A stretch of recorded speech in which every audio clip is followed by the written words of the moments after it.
God. Pwede bang batiin po ninyo ang inyong katabi? Kamayan nyo naman, no?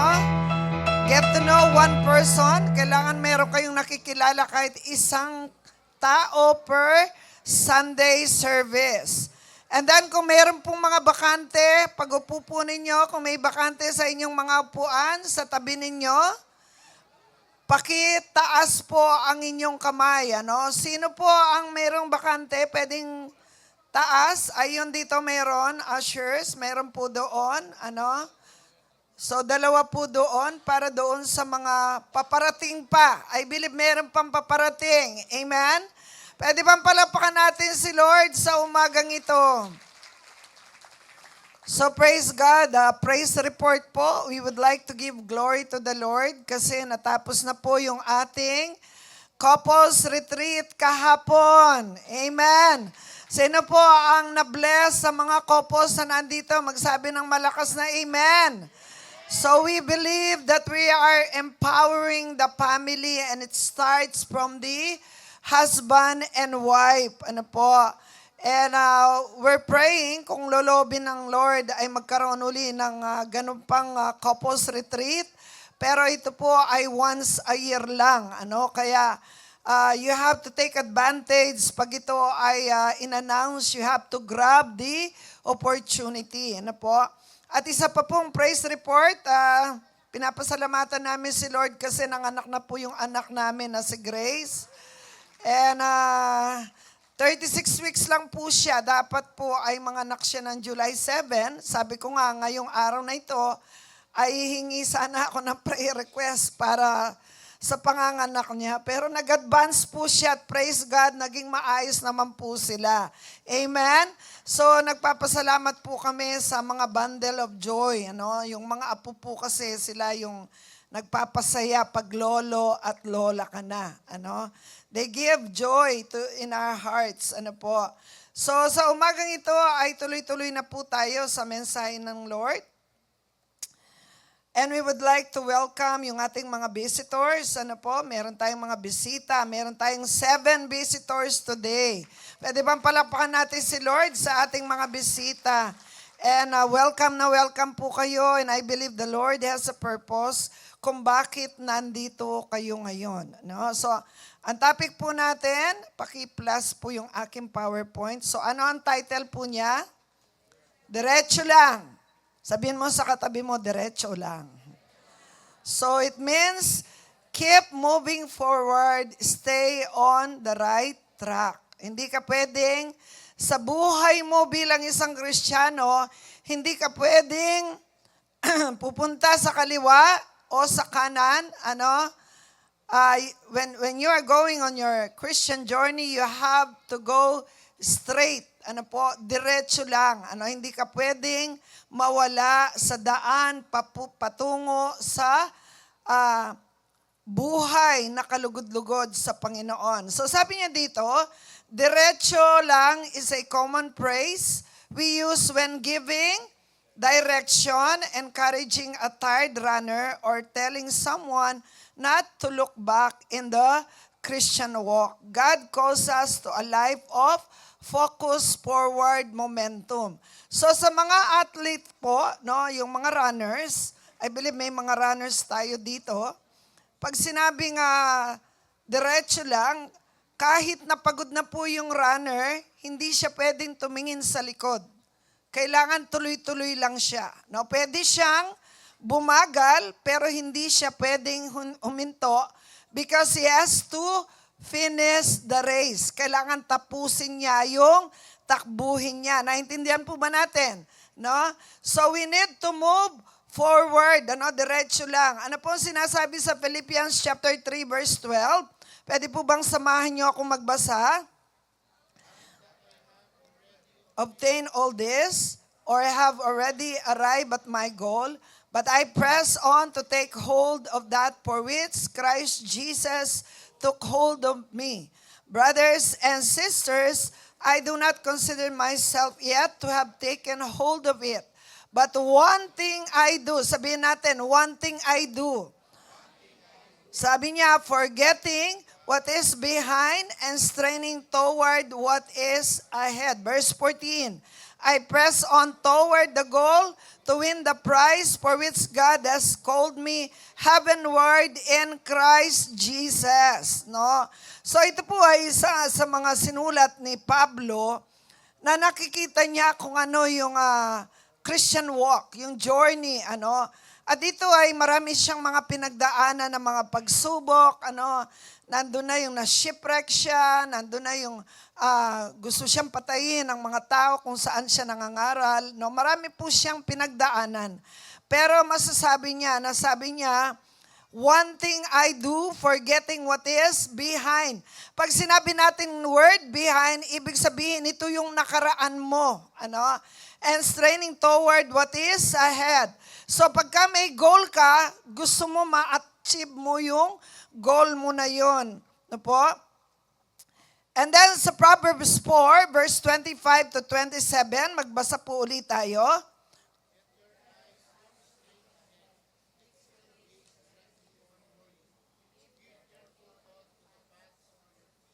And be steadfast in all your ways. Do not turn to the right or to the left. Keep your foot from evil. Sabihin mo sa katabi mo, do not turn to the right or to the left. So sa Tagalog, basahin po natin para mas lalo nating maintindihan ang salita ng Diyos. Palaging sa hinaharap ang pukol ng iyong tanaw. Ituon ang iyong pansin sa iyong patutunguhan. Siyasatin mong mabuti ang landas na lalakarin. Sa gayon, ang lakad mo ay laging matiwasay. Huwag kang liliko sa kaliwa o sa kanan. Humakbang ng papalayo sa lahat ng kasamaan. So it is a command from the Lord that we walk straight ahead. Ano po? At malayo tayo sa lahat ng kasamaan. Now, all of us are on this journey. Sino po naniniwala na nasa journey tayo? Magsabi ng amen. But the problem, ano po yung problem? Sabi niya, life is full of, distraction, past hurts, failures that tempt us to turn around or stray from the fact. Totoo po ba na maraming distraction tayong pinagdaraanan sa kasalukuyan? Sino po mag-agree sa akin? Magsabi ng amen. Sino yung mga nakakaranas ng mga painful moments? Yung na-disappoint ka, na-discourage ka, iniwan ka ng boyfriend mo, iniwan ka ng girlfriend mo, no? Iniwanan ka ng pamilya mo, yung iba iniwanan ng family, ano? Kung young people ka, yung family mo nagkaroon ng breakup, eto ka ngayon, hindi mo alam kung saan ka titira. Yung mga ganun na mga challenges, ano po? So marami po yan, hindi natin yan na kayang sukatan. Kaya lang, the command is, we should not allow these problems to stray us from the right path. So how to keep moving forward? So paano pong gagawin natin para diretso lang ang ating pagbibiyahe? No? Tandaan po natin, ang biyahe natin ay biyaheng langit. Sabihin mo sa katabi mo, biyaheng langit tayo. So we are just on a journey. So, pansamantala lang po yung buhay natin dito, hindi tayo permanente. Kaya kailangan meron tayong mga paghahandang ginagawa. Hindi ka lang nakapokus sa planet Earth or sa kabuhayan mo, sa pag-aaral mo, sa pamilya mo. You need to take into consideration na biyaheng langit ka. So when you go to a journey, you always prepare. Hindi naman pwedeng magbiyahe ka nang hindi nakahanda. And one of the command of God is to keep moving forward. So ano pong gagawin natin? Number 1, basahin po ninyo. Sabihin mo sa katabi mo, put God first in your life. Sige po, sabihin ninyong malakas. Good. Yes. So when you're saying put God first, dapat inuuna mo ang Diyos sa buhay mo. You need to seek His presence daily. Ano po sinasabi sa Matthew chapter 6 verse 33? But seek first His kingdom and His righteousness, and all these things will be given to you as well. Ano po? So yung command ay salikskin muna ang kaharian ng Diyos at ang kanyang kabanalan at ang lahat ng pangangailangan mo on your journey. Sino po nangangailangan ng asawa dito? Magsabi ng amen. Ayan, may nag-amen. Thank you for being honest. Ano? So meron pong mga tinawag na single blessed. Ano? Sila yung mga ayaw na nilang mag-asawa because they want to focus on serving God. Kagaya sinabi ni Pablo, no? Na mas maganda, sabi niya, ang maging katulad ninyo ako because Paul is a single person. Ano? Pero kung hindi nyo kaya ang mamuhay ng walang asawa, mag-asawa kayo. So one of the need of a person is to have partner in life. Kaya lang kung minsan, masyado tayong napopokus doon sa mga needs natin. Yung mga may asawang nandito, gusto naman nila na magkaroon ng bagong bahay. Sino pong nagdi-design ng bahay dito? Taas ang kamay, wagayway kay Lord. Amen. So marami po tayong pangangailangan, hindi lang bahay. We want to have our own cars, ano? Kailangan natin ng trabaho, gusto natin magkaroon ng business. At of course, ang prayer natin ay maging kalugod-lugod tayo sa kaharian ng Diyos. Ano po sinasabi sa Exodus 33 verse 15 to 16? Basahin po natin sabay-sabay. Then Moses said, "If you don't personally go with us, don't make us leave this place.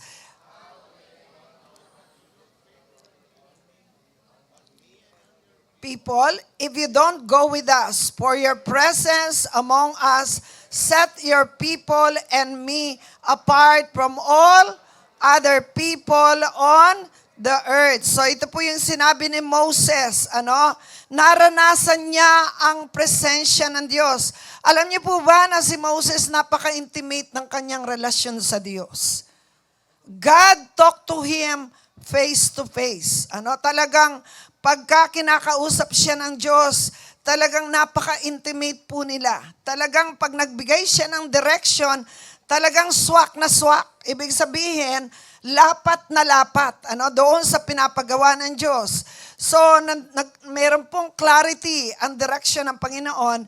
At nang dahil dito, naranasan ni Moses na kung wala ang Diyos sa kanya bilang isang leader, at dito sa mga Israelite na kanyang pinapastulan. You could just imagine, 600,000 po ang kanyang pinapastulan. Grabe po yun, kahirap, di ba? Tayo nga, 12 lang yung hawak ng mga ibang disciples dito, nahihirapan na sila. Yung pa kayang 600,000, yung hawak mo, isang buong nasyon. But the only difference that Moses has as a leader, kasama niya ang presensya ng Diyos. Amen.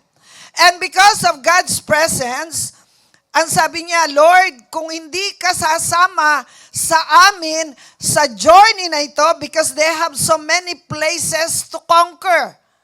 Kung hindi ka kasama sa conquer na ito, hindi kami aalis. Why? Kasi alam ni Moses, pag hindi niya kasama ang Diyos, sa battle, talo na po sila.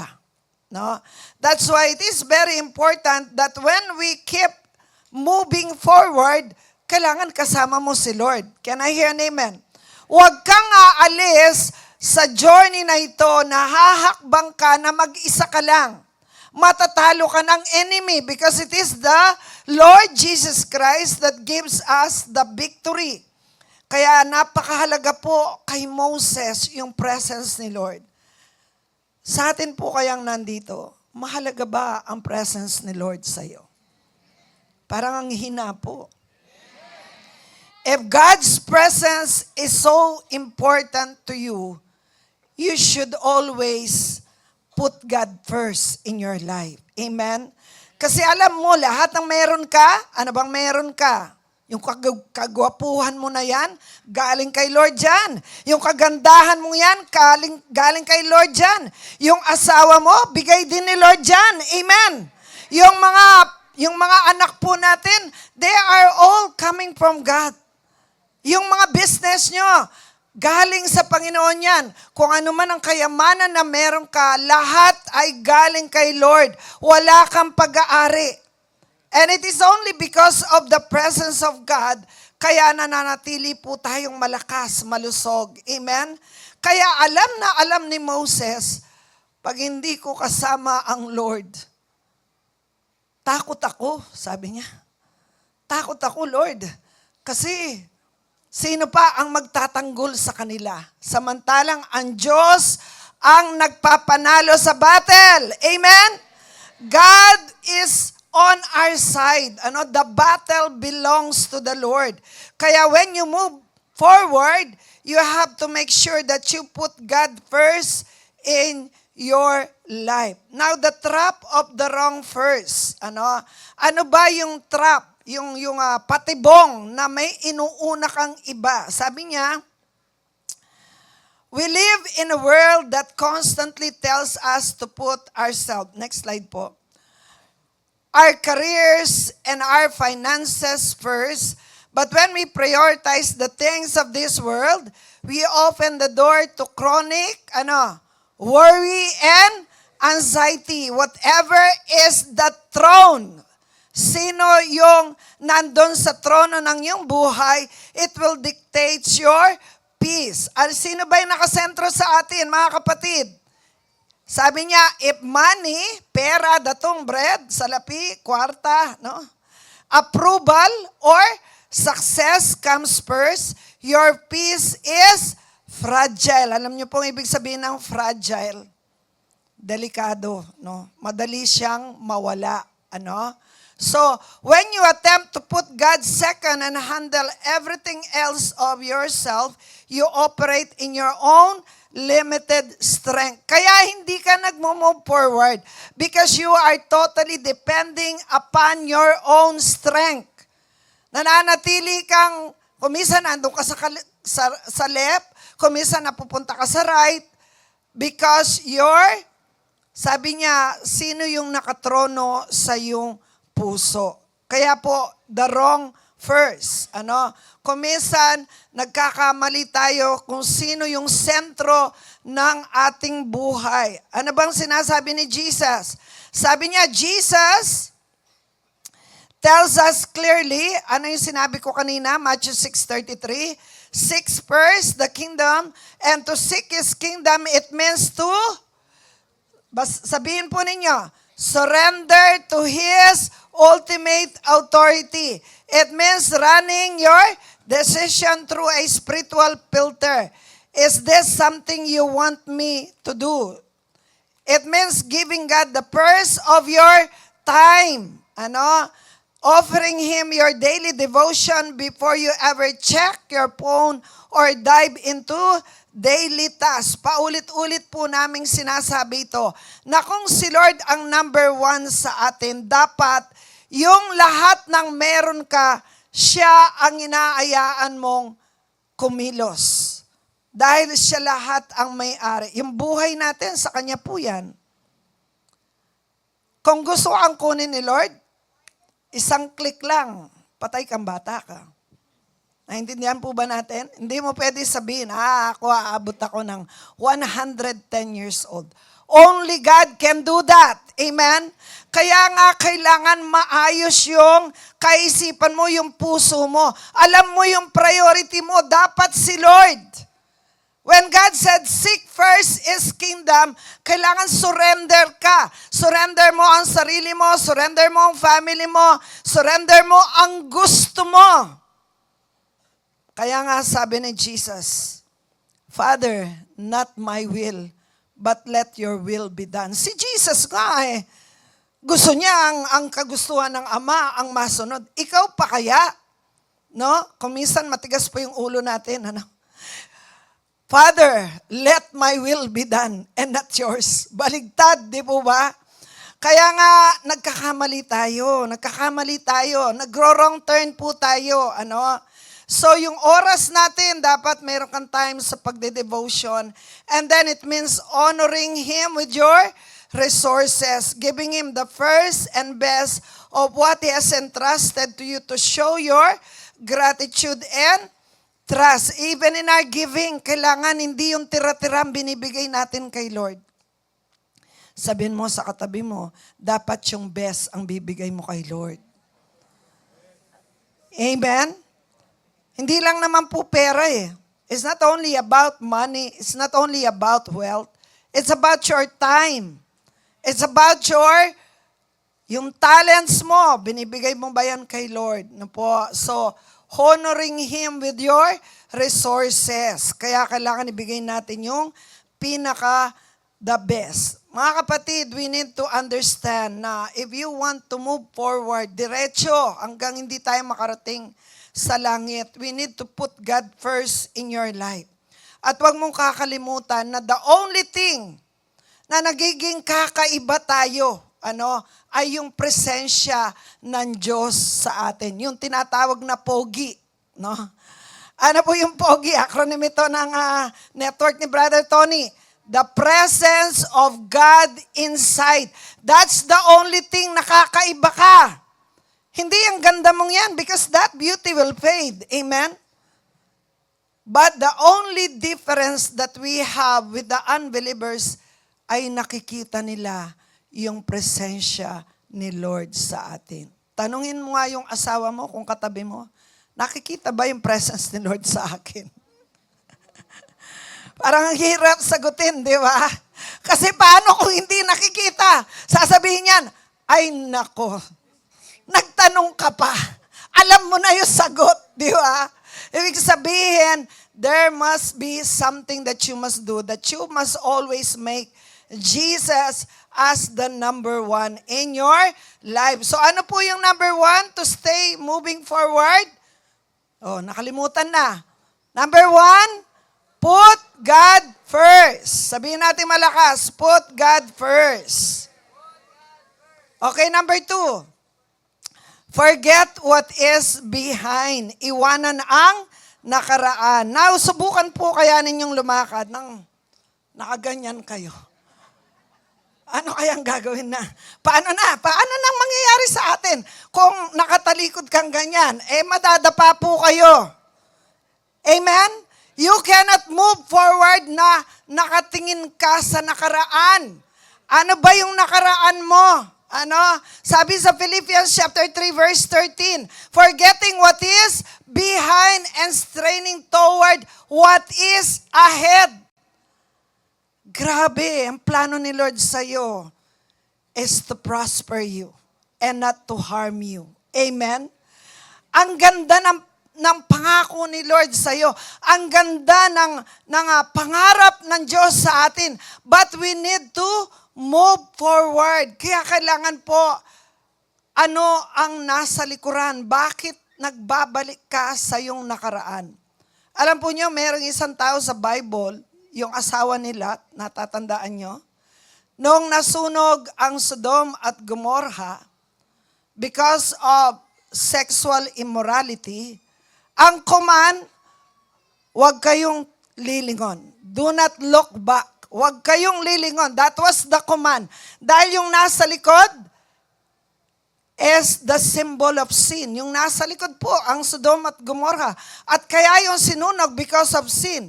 So ang sabi ng Diyos, huwag kayong lilingon sa likod. Anong ginawa po ng asawa ni Lot? Lumingon siya at naging pillar of salt. Ganyan yung mga nagbabalik sa kanilang lumang pagkatao. No po.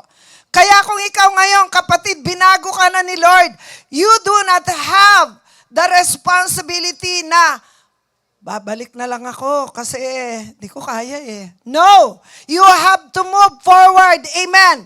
Kung nagkamali ka man, hingi ka ng patawad sa Diyos and you have to stand up. Tumayo ka uli. Kung ikaw ay nadapa sa pagkakasala, hindi mo kailangang mag-swimming sa kasalanan.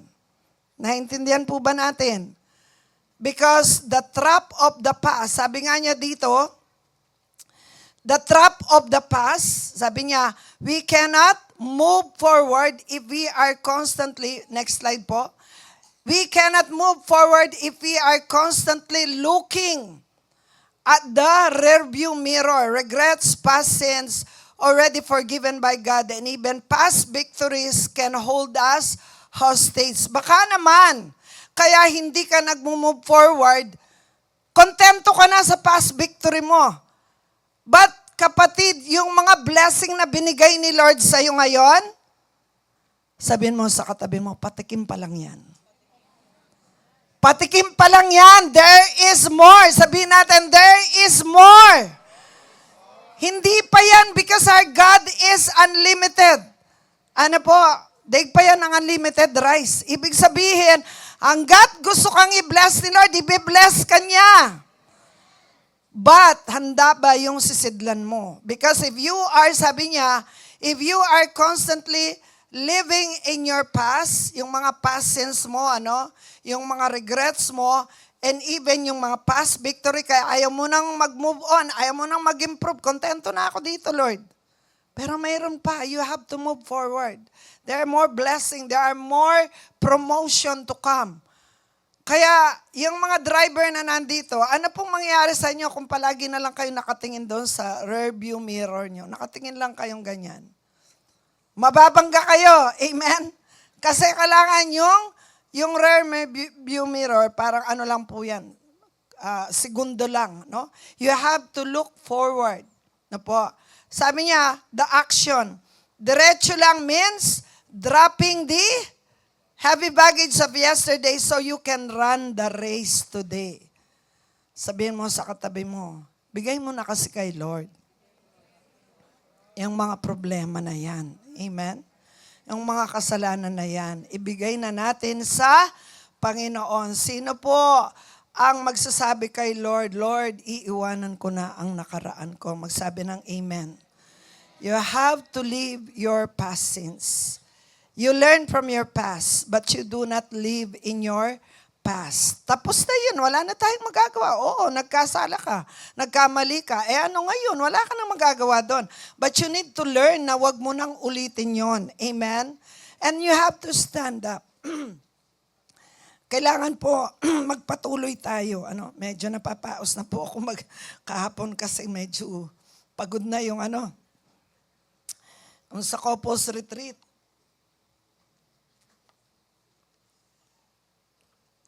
Okay, so number 3. Ano po yung number 3? Focus on the destination. Siyempre, pag nagbiyahe ka, siguradong meron kang destination. Meron bang gumawa ng dito, yung, mag-staycation tayo. Siddharth, pwedeng mag-staycation tayo. Diba? Saan tayo pupunta? Parang hindi ko alam eh. Pero mag-staycation tayo. No? Magbibiyahe tayo, magdadrive ka. Saan nga tayo pupunta? Hindi ko nga alam eh. Meron ba ganon? Wala pong ganon. Can I hear an amen? When you go to a place, you have a destination. Hindi pwedeng meron kang journey dito, hindi mo alam kung saan ka pupunta. Sabi sa Philippians chapter 3 verse 20, ano po sinasabi dyan? Basahin nga natin malakas.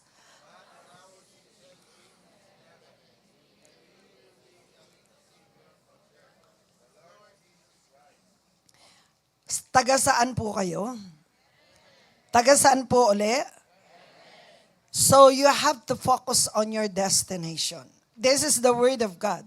Hindi po ako yung nagsasabi nito na, tagalangit kayo. No, it is the word of God.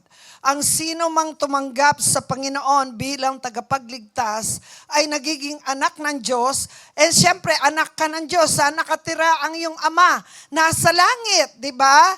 So, ang destination natin, temporary lang tayo.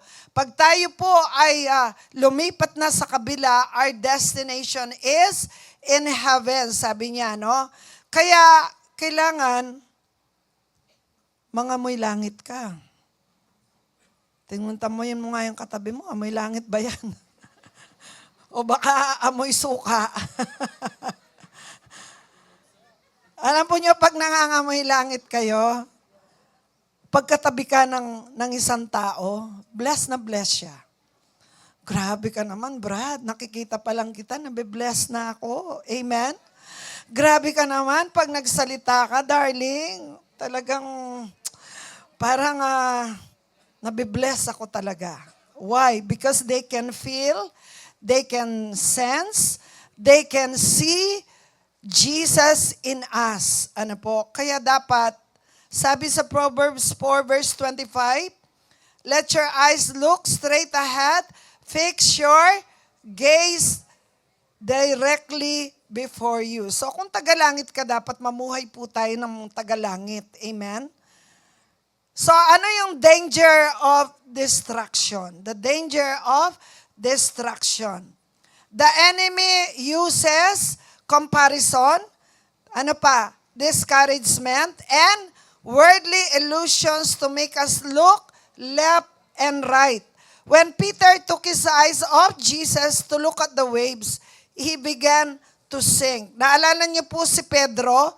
Hindi ba sabi ni Lord sa kanya, Lord, gusto kong lumakad sa tubig. That is supernatural, ano? And then nung sinabi ni Jesus, sige, sabi niya, according to your faith. Siyempre, naniniwala po si Pedro. Nakalakad naman po siya, ano? Pero ilang steps lang, nakita niya, grabe, ang lalaki pala ng mga alon dito. Paano na ako nito? Yung capacity ko, talagang hindi ako nilikhang lalakad sa tubig. Hindi ka nga nilikhang lalakad sa tubig. Pero nandun si Lord. When you are walking in Jesus, you will experience the supernatural power of God. Amen. The impossible becomes possible. Kaya bakit ka natatakot? Natakot po siya kasi tinignan niya yung waves, etc. which represent yung mga distraction, ano, yung mga problema mo, yung mga discouragement mo, yung mga comparison, ano, yung mga bagay na ino-offer ng mundong ito. And then ano pong nangyayari?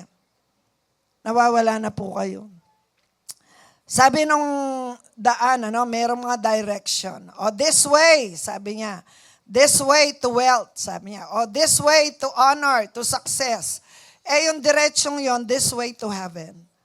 So, nag-sidetrack ka ngayon.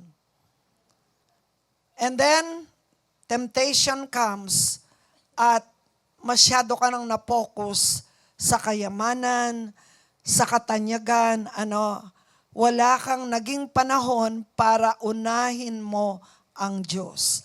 Na meron po bang masama sa kayamanan? Wala po. Pinag-aralan nga natin, no? God wants us to give blessing. He gives us the ability to get wealth. Pero pag na-focus ka na ng sobra-sobra sa kayamanan o sa mga bagay sa mundong ito at nawala na ang focus mo sa Panginoon, it becomes distraction. Because the love of money is the root of all evil. Kaya kailangan po nakafocus tayo sa destination natin. Amen? Nakafocus tayo sa gustong ipagawa ni Lord. Nakafocus tayo kung anong sinasabi ng salita ng Diyos.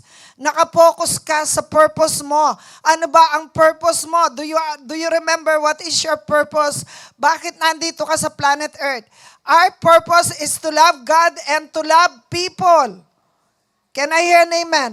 So wag kang lalayo sa purpose mo because if you are going to go away on your purpose, pwede kang magkaroon ng distraction. And distraction is very, very dangerous. So ano po yung number 3? Focus on the destination. Saan tayo papunta? Saan tayo papunta, church? Heaven. So biyaheng langit ka, dapat mamuhay ka ng tagalangit. Sabihin mo sa katabi mo, mamuhay kang tagalangit.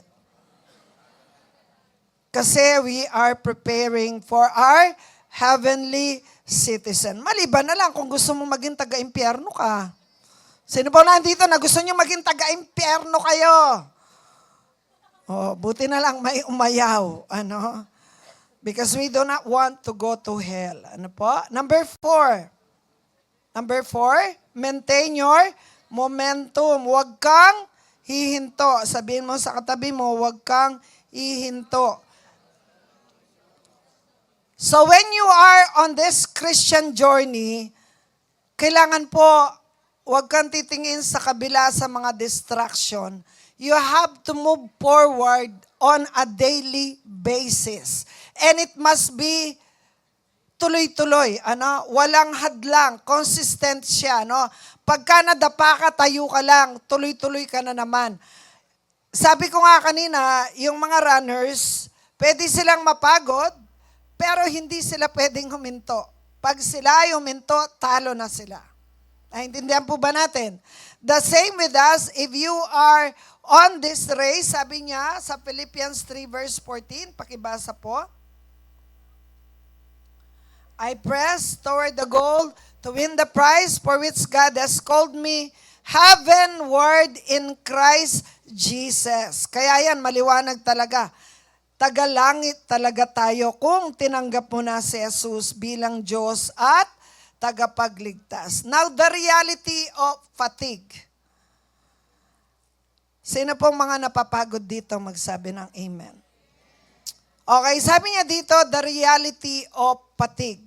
Diretso lang does not mean the road is easy or what you will never feel tired. It means when you get weary, you rely on God's strength to take the next step. Kaya po, pag napagod ka, normal lang yan sa tao. Amen? Sa langit na lang ang pahinga, sabi ko nga. Because habang nandito tayo sa planet Earth, yun nga lang, lalakad ka ng konti, mapapagod ka. Pupunta ka lang sa CR, napapagod ka. Lahat na lang ng bagay, napapagod ka. Because we are still on this flesh. Pero, meron ka naman panahon para magpahinga, di ba? O kagaya po kahapon, talagang grabe yung pagod na naramdaman ko. You can just imagine. Praise God, ang dami pong mga delegates na mga couples. We have 33 couples. Ano po? Pwede bang palakpakan natin si Lord? So we have 33. I think pati sina Brother Tony, 34 couples. So you could just imagine po yung ginawa ni Lord sa kanila, no? So yung pag naglilingkod po kayo kay Lord, natural lang mapagod kayo. Pero ang gagawin mo lang, tulog ka lang, kain. Tapos paggising mo, energize ka na naman. Amen. Because the Bible says, the joy of the Lord is my strength. Amen. So kung natutuwa si Lord sa buhay mo, kahit mapagod ka, ang joy na binibigay ni Lord ang siyang nagiging kalakasan mo. No po? So sabi niya, it means when you get weary, you rely on God's strength to take the next step. Sabi niya, consistency beats intensity. Even if you are moving slowly, as long as you are moving with God, you are making progress. So hindi ko naman sinabing as you move forward, hoy, pandalasan mo na kabagal mo. Ang bagal-bagal mo naman, bilisan mo. Naiiwanan ka na sa journey. Hindi po natin pwedeng sabihin yung ganon. Kasi may kanya-kanya tayong bilis. Meron yung talagang fast runner, meron naman yung naglakad lang siya. Hindi ko na kaya. Sandali, maglalakad na lang ako. Yung madaling mapagod. Okay lang na mapagod, basta tuloy-tuloy ka lang. Amen? Sabihin mo sa katabi mo, okay lang yan, basta tuloy-tuloy ka lang. Amen? Hindi tayo pwedeng huminto sa ating takbuhin. Kahit ano pa yung mga challenges na hinaharap natin. Sino po yung marami ng mga challenges na pinagdaanan dito? Pwede bang itaas niyo ang mga kamay? Pwede bang palakpakan mo si Lord kasi napagtagumpayan mo yan? Sino pong nagtagumpay sa lahat ng mga pagsubok na yan? Magsabi ng amen. O see? Ibig sabihin, kaya mo. Amen? Because God is with you. Sa ating pong mga buhay, siguro kung magkukwentuhan tayo, aabutin tayo ng mga ilang araw. Para i-share mo lang ano yung mga victories mo. Kaya nga sabi dito sa Romans 8 verse 37, basahin niyo pong Romans 8:37.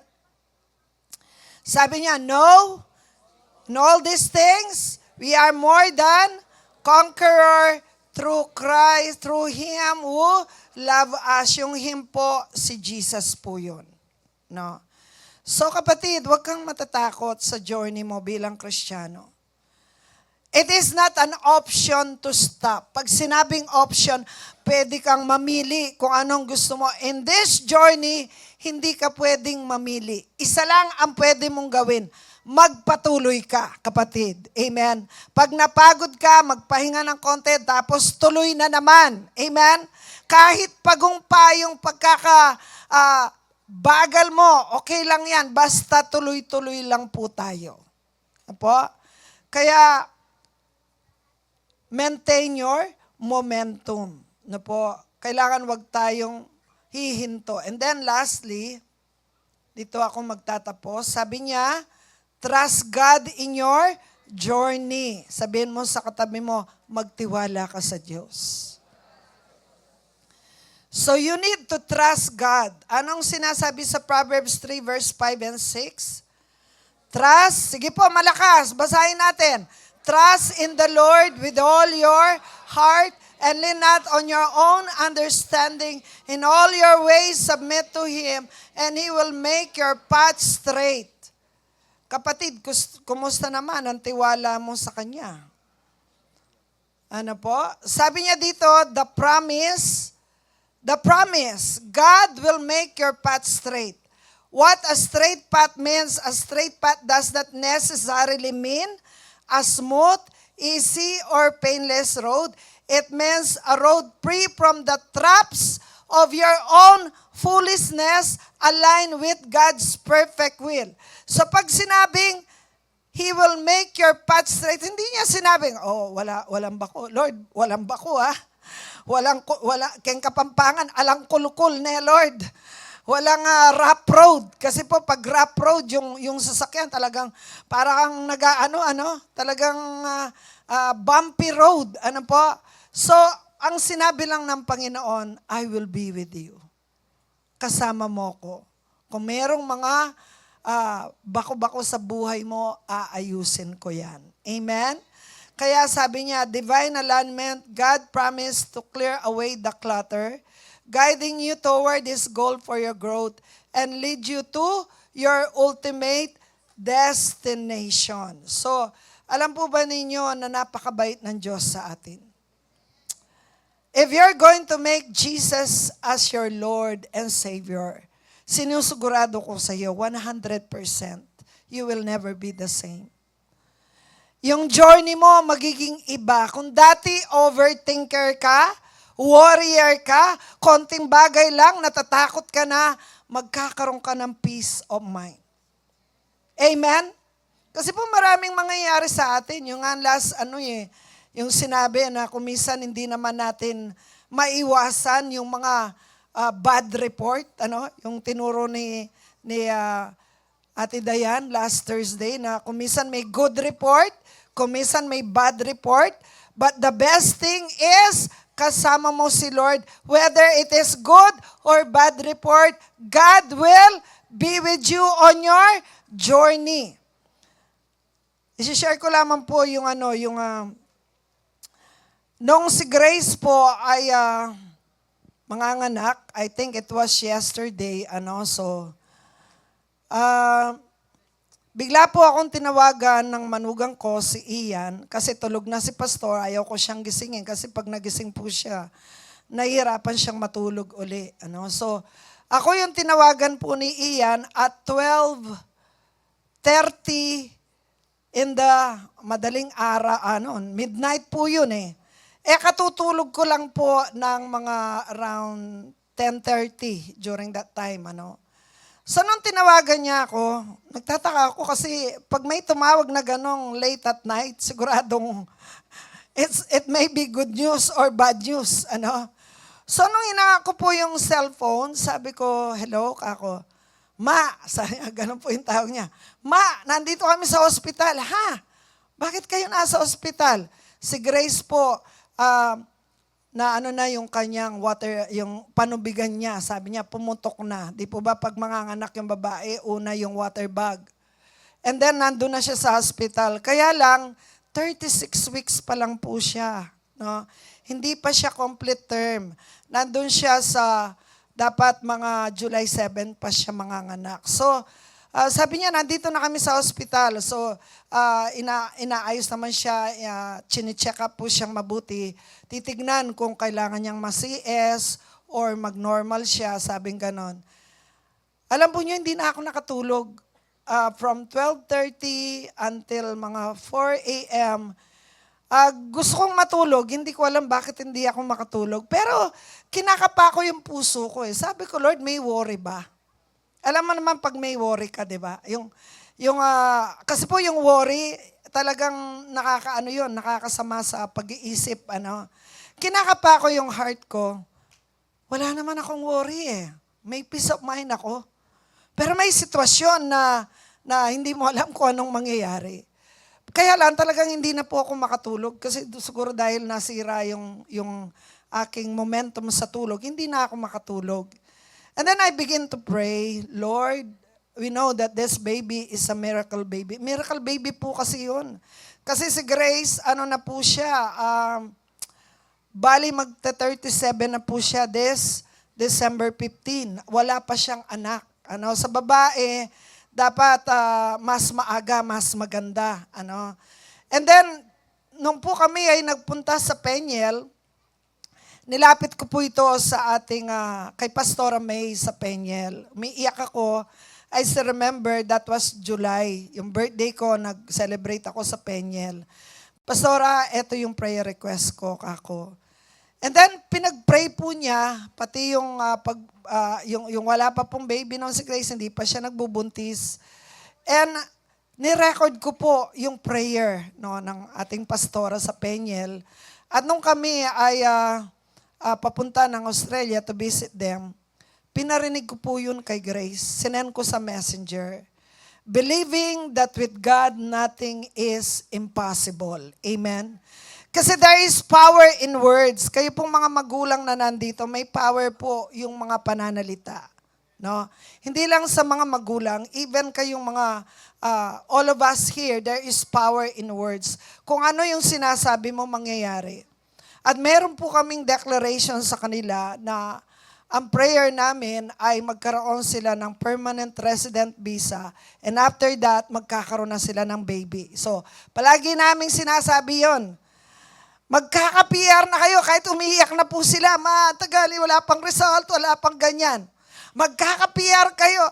Talagang hirap ng test, lahat-lahat. Ang dami po nilang pinagdaanan na napakahirap. But we keep on telling them, magkaka-PR kayo, magkaka-PR kayo. And then, nagka-PR po sila. Kaya nga every time na nagpupunta kami doon, may bagong balita na maganda. No? Pagdating namin doon, may PR na kami. Diba? Glory to God. Kasi pinaghirapan po nila yon. And then, ang sumunod na sinabi namin, after the PR, the baby will come. So, yung problema po sa atin, alam nyo, sa journey, may niptamo. Hindi tayo makapaghintay sa process. Hindi tayo makapaghintay doon sa promise na mangyayari. Kaya naiinip po sila. Sabi ko, ba't kayo naiinip? Hindi nyo kailangan tulungan si Lord. Gagawin at gagawin niya yung pangako niya. Amen. Only have faith. And then, ang dami po nilang mga test na pinagdaanan. And then, isang araw, sinabi niya, pinadala po niya yung pregnancy test. Buntis na siya. Amen? That is a miracle from God. Sige po, palakpakan natin si Lord.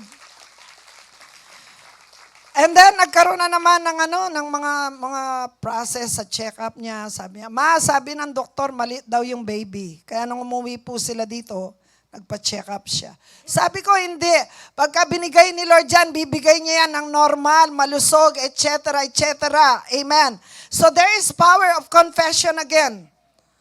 And then, yun nga po, bigla siyang nag-labor and we begin to pray kasi matagalan namin pinagpipray. And I believe God will make it through. Talagang mananagumpay po sila. No?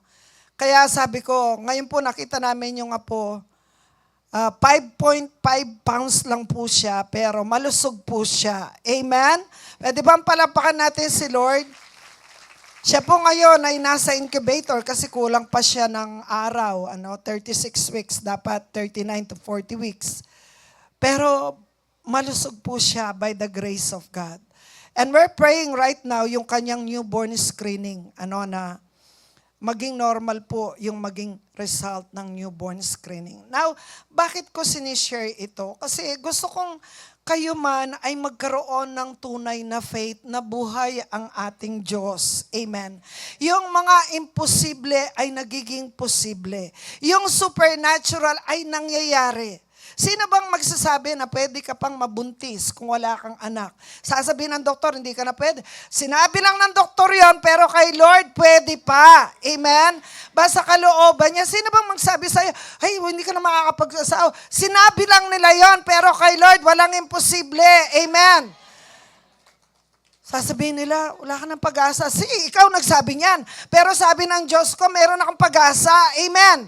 So you don't need to listen to the devil's lie. You need to listen to the word of God. Kailangan pakinggan mo kung anong sinasabi ng Diyos. Sabi sa Exodus 33 verse 14, the Lord reply. Ano pong sinabi ni Lord dito? I want you to take this as your take home as I close. The Lord replied, I will personally go with you, Moses, and I will give you rest. Everything will be fine with you. Ilagay mo yung pangalan mo doon sa pangalan ni Moses. Sige po, sabihin natin, the Lord reply, I will personally go with you. Sabihin mo yung pangalan mo, Malu, and I will give you rest. Everything will be fine for you. And then last verse po, Psalm 91 verse 9 to 12. Ang sabi niya, if you say the Lord is my refuge and you make the Most High your dwelling, no harm, sabihin natin, no harm will overtake you, no disaster will come near your tent, for He will command His angels concerning you to guard you in all your ways. They will lift you up in their hands so that you will not strike your foot against a stone. Grabe. Nagpapadala ng angels si Lord just to protect you. Amen. Pwede po bang lahat tayo ngayon ay yumuko and we're gonna pray. Thank you, Lord. Thank you, Jesus. Hallelujah. Oh, we worship you, Jesus. We worship you, Lord. Kapatid, sa oras na ito, kumusta naman ang buhay mo sa presensya ng Diyos? Siya pa ba ang number one sa life mo? Siya ba ang nasusunod at hindi ikaw? Sa iyong palagay, kasama mo ba ang presensya ng Diyos? Or have you lost His presence? O baka wala na ang presensya ni Lord sa iyo kasi namumuhay ka ng patuloy na pagtalikod, patuloy na kasalanan. Anong mga dahilan, kapatid, bakit ang presensya ng Diyos ay parang napakaliit na? Dati, nag-overflow ka, nag-aapoy ka, pero ngayon, kung titignan mo yung sarili, nandun na yung takot. Nandun na yung parang wala na ang presensya ni Lord sa iyo. I want you to know that the Lord is just there. Nandyan lang ang Panginoon. Isang tawag lang. At lalapitan ka ng Panginoon. Sa iyong journey bilang Kristiyano, meron bang mga hadlang kung bakit hindi ka makapag-straight forward? Hindi ka makadiretso ng lakad? Meron ka bang mga pinagdadaanan, mga pagsubok? Meron ka bang mga pinagdadaanan na hadlang na pilit na inaalis ni Lord pero pilit mong hinaayaang manguna sa buhay mo. Kapatid, merong magandang plano si Lord sa iyo. Huwag mong hayaan yung mga hadlang ay maging dahilan para hindi ka makarating sa promised land. Kung sa oras na ito, damang-dama mo na pagod ka na, discouraged ka, o natukso ka na huminto na sa iyong relasyon sa Diyos, diretso ka lang. Magtiwala ka sa Diyos. Trust the process that the Lord is giving you right now. Sa oras pong ito, pwede bang kausapin yung Panginoon? Sabihin mo ang nilalaman ng iyong puso. Sabihin mo sa Kanya kung ano yung mga pains, yung mga worries, yung mga takot na meron ka. Maintindihan ka ni Lord. Just open your heart. Kung may mga kasalanan ka pa rin na ginagawa, hingi mo ng patawad dyan sa Panginoon.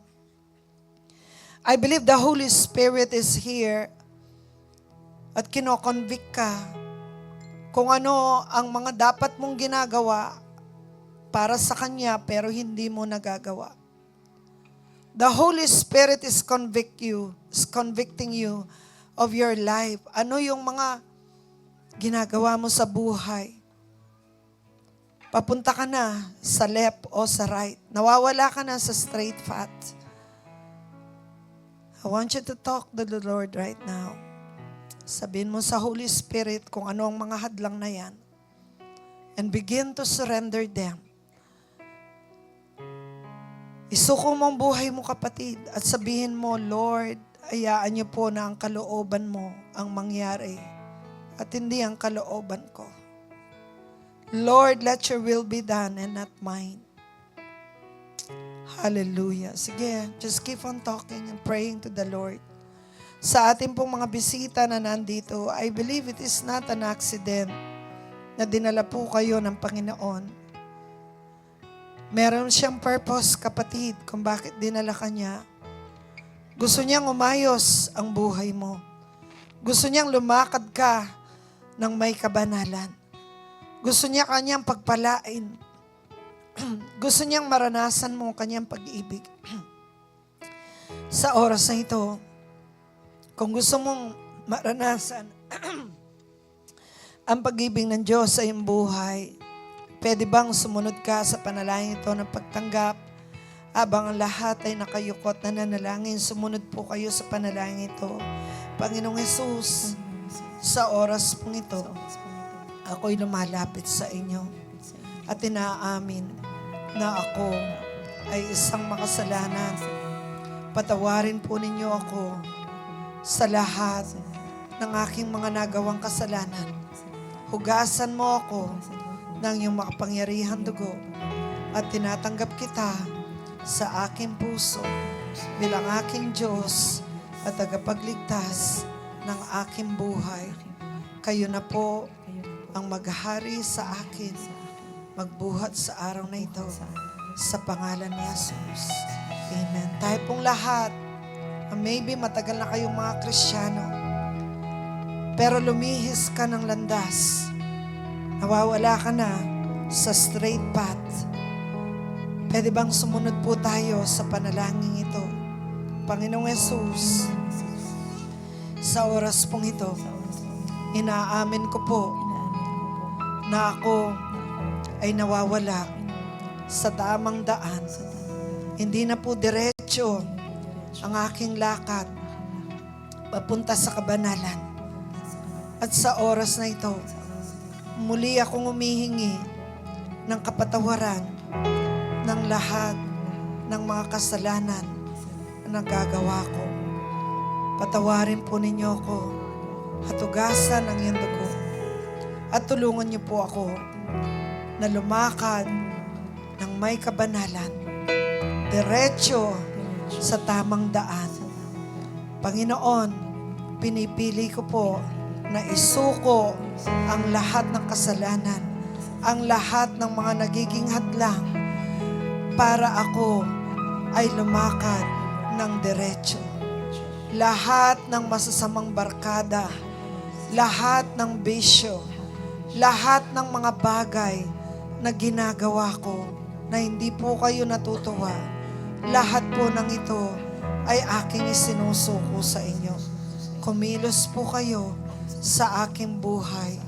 Gusto ko po na lumakad ng diretso sa journey na papuntang langit.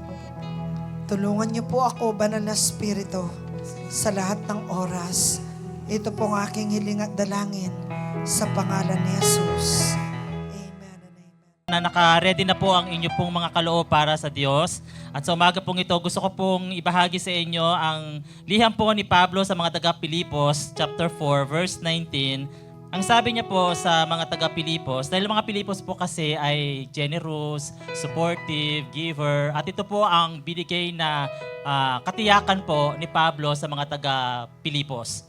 Ang sabi niya po sa Philippians chapter 4, verse 19, ayun, wala siya. sabi niya, and my God, sabi ni Pablo, will meet all your needs according to the riches of His glory in Christ Jesus.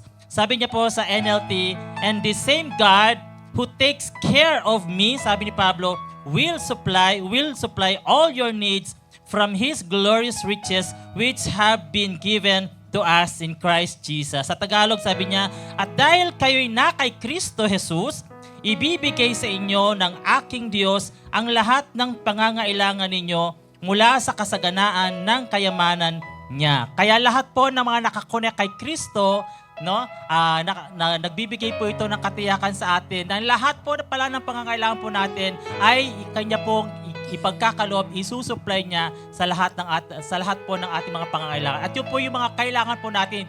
Ang sinabi po dito ay needs, hindi po wants. Kaya lahat po na kailangan po natin talagang ibibigay ng Diyos. Kaya po, yung mga taga-Pilipos ay mga giver po yan, mga generous at supportive. Kaya as long as we support yung pong kingdom ng Diyos, as long as we give generously sa gawain ng Diyos, asahan po natin, the Lord will supply all our needs. Amen?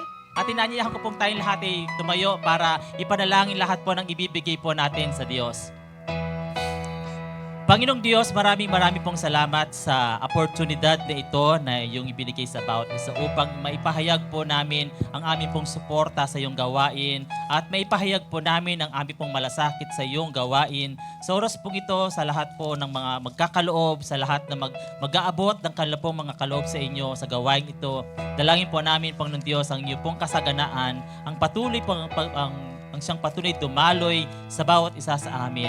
According to your riches and glory in Christ Jesus, you will always supply all our needs. Salamat po sa certain thing ito na sa aming mga pamumuhay ay patuloy kayong nakaback up, Panginoon Diyos, sa aming mga pangangailangan. Salamat po sa lahat po ng mga darating, sa mga araw na darating, patuloy na ipaparanas mo at masasaksihan po namin, Panginoong Diyos, ang patuloy po ninyong pagpuprovide ng lahat ng kailangan po namin. Salamat po, being our Jehovah Jireh ng buhay po namin. Kaya tanggapin niyo po lahat ng papuri namin, pasasalamat na lahat ng kaloob na ito ay aming inaalay sa inyo at ina-apply ang dugo ni Jesus para sa mga kaloob na ito upang magamit sa kaluwalhatian ng iyong pangalan. Ito pong dalangin po namin na may pasasalamat.